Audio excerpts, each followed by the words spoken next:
എളുപ്പത്തിൽ ഉണ്ടാക്കാൻ പറ്റുന്ന നല്ല ടേസ്റ്റി ആയിട്ടുള്ളൊരു സ്നാക്ക് കണ്ടു നോക്കാം. അതിനായിട്ട് ക്യാബേജ്, ലെറ്റ്യൂസ്, സവാള, കുക്കുംബർ, ക്യാരറ്റ് എന്നിവ എടുത്തിട്ടുണ്ട്.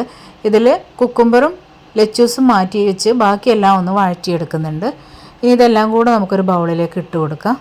ഇനി ഇതിലേക്ക് ഉപ്പും മഞ്ഞളും മുളകും കൂടെ ചേർത്ത് പൊരിച്ചെടുത്തിട്ടുള്ള ചിക്കൻ ചെറുതായിട്ട് കട്ട് ചെയ്തതാണ്, അതും കൂടെ ചേർത്ത് കൊടുക്കുന്നുണ്ട്. ആവശ്യത്തിന് ഉപ്പ്, half lemon juice, 1 teaspoon pepper powder ചേർത്ത് കൊടുക്കുന്നുണ്ട്. ഇനി മയണൈസ് ചേർക്കുന്നുണ്ട്. എല്ലാം കൂടെ ചേർത്ത് മിക്സ് റെഡി ആയിട്ടുണ്ട്. ഇനി നമ്മൾ സമൂസ ഷീറ്റ് എടുത്ത് അതിന് നടുവേ കട്ട് ചെയ്തെടുക്കണം. ഇതിന് നമ്മൾ കോണായിട്ട് ഫ്രൈ ചെയ്തെടുത്തിട്ടാണ് ഇതിൽ ഫില്ലിങ് നിറക്കുന്നത്. ഇത് നിങ്ങൾക്ക് ഷാലോ ഫ്രൈ ചെയ്തിട്ടോ ഡീപ് ഫ്രൈ ചെയ്തിട്ടോ എടുക്കാം. ഓയിൽ അധികം യൂസ് ചെയ്യേണ്ടെന്നുള്ളതുകൊണ്ട് ഞാൻ ഷാലോ ഫ്രൈ ചെയ്യുന്നുണ്ട് കുറച്ച്. പിന്നെ ബാക്കി ഞാൻ എയർ ഫ്രയറിലാണ് കേട്ടോ ഫ്രൈ ചെയ്തെടുക്കുന്നത്. ഫോയിൽ പേപ്പർ രണ്ടായി മടക്കി ഇതുപോലെ കോൺ ഉണ്ടാക്കിയെടുത്ത് അതിന് മുകളിലായിട്ട് ചുറ്റി കൊടുത്തു കഴിഞ്ഞാൽ നമുക്ക് നല്ല അടിപൊളിയായിട്ട് കോണായിട്ട് ഇത് ഷാലോ ഫ്രൈ ചെയ്തെടുക്കാൻ പറ്റും.